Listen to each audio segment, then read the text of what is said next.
নমস্কার বন্ধুরা, চন্দনা ফুড হাবে আবারও স্বাগত। তো আজকে একটি স্পেশাল রেসিপি নিয়ে এসেছি, আপনাদের সঙ্গে শেয়ার করব। এতক্ষণে নিশ্চয়ই আপনি বুঝতে পারছেন এটি দই পোনার রেসিপি। তো দই পোনা বানাবার জন্য আমি 6 পিস মাছ নিয়ে নিয়েছি, আর তার সঙ্গে মশলা বাবদ কাজু আর চারুমগজ ভিজিয়ে রেখেছি, সেগুলোকে পেস্ট করে নিচ্ছি।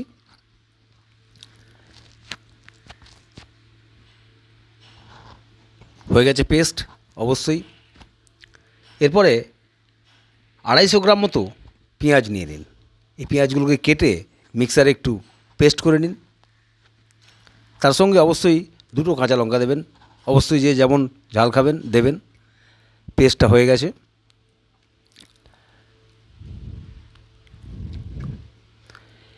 এরপরে কড়ায় সাদা তেল নিয়ে নিন, মাছগুলোকে হালকা করে ভেজে নিন, বেশি ভাজার দরকার নেই। হালকা করে ভাজলে বেশ মাছগুলো নরম অবশ্যই হবে। মাছগুলো ভাজা হয়ে গেছে। এরপরে ওই তেলের মধ্যে বাটার দিয়ে দিন, প্রায় 2 চামচ মতো।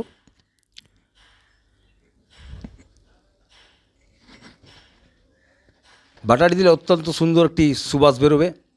এর সঙ্গে পেঁয়াজ বাটাটা একটু ভালো করে ভেজে নিন।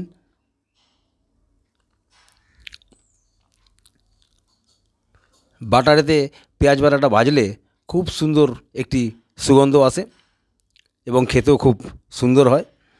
তো যাই হোক, পেঁয়াজ বাটাটা বেশ ভালো করে একটু নেড়ে চেড়ে ভেজে নিয়ে পরিমাণ মতো লবণ দিয়ে দিন।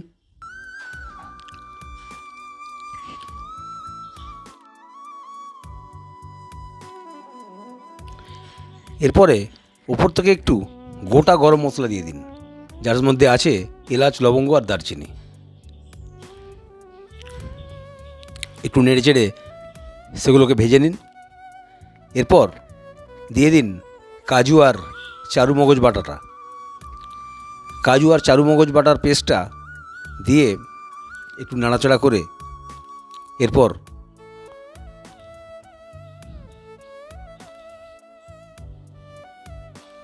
পঞ্চাশ গ্রাম টক দই নিয়ে তাতে একটু জল দিয়ে ভালো করে ফেটিয়ে কড়াইতে দিয়ে দিন।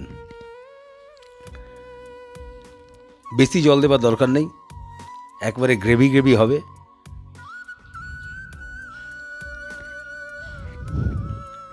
বেশি পাতলা হয়ে গেলে পরে খেতে খুব একটা স্বাদিষ্ট লাগবে না। উপর থেকে ব্ল্যাক পেপার মানে গোলমরিচের গুঁড়ো 1 চামচ দিয়ে দিন। দিয়ে বেশ একটু ভালো করে নাড়াচাড়া করে এবার মাছগুলোকে দিয়ে দিন।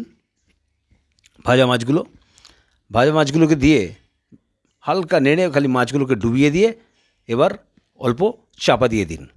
বন্ধুরা, মাঝখানে একটি কথা বলে দিই, ভিডিওটি যদি ভালো লাগে অবশ্যই চ্যানেলটিকে লাইক, শেয়ার, সাবস্ক্রাইব করে সহযোগিতা করবেন। মিনিট 3 পরেই মাছগুলো একেবারে রেডি হয়ে যাবে।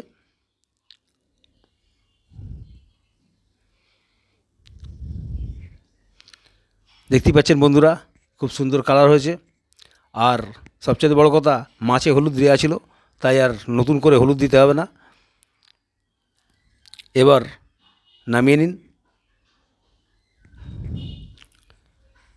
নামিয়ে নিয়ে গরম গরম সার্ভ করুন। গরম ভাতের সঙ্গে একবারে ফাটাফাটি লাগবে। এরপর একটি সিক্রেট মশলা কড়াই থেকে নামিয়ে নিয়ে একটু জয়িত্রী ভালো করে ভেজে নিয়ে তারপর সেটিকে গুঁড়িয়ে নিন এবং গুঁড়িয়ে নেবার পর সার্ভ করবার জন্য যে প্লেটটিতে তুলেছেন সেখানে অল্প করে একেবারে ছড়িয়ে দিন। খুব সুন্দর ফ্লেভার হবে আর দুর্দান্ত স্বাদ হবে। তো বন্ধুরা, এইভাবে একবার বাড়িতে আপনারা করে অবশ্যই খাবেন। সবাই সুস্থ থাকবেন, ভালো থাকবেন। ধন্যবাদ।